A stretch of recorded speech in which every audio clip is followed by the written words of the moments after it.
It says here, find the area of these shapes. So I will start by solving the area of the shape on the left side, which is a square and a triangle. And I'm going to call the square here A, just to make my steps clear, and the triangle B. And I put for you as a note the formula of each shape's area on the right side on the pink bar.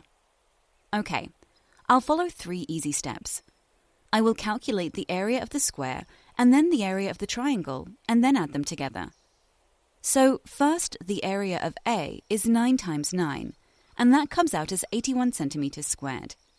Next, the area of B is half times the base, which is 9 times the height 7, and that comes out as 31.5 centimeters squared. Last step is to add them together. So the total area is 81. Add 31.5, and that comes out as 112.5 centimeters squared. And this is my final answer.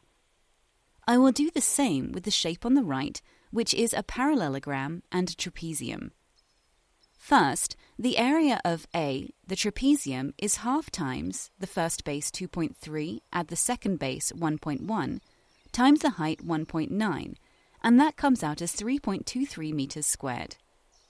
Next, the area of B, the parallelogram, is the base, which is 1.1 times the height, and here to solve for the height, we do 3.9, subtract 1.9, and that comes out as 1.7.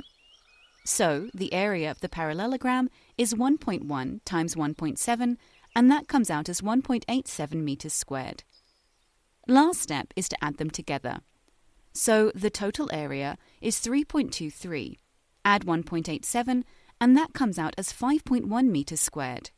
And this is my final answer.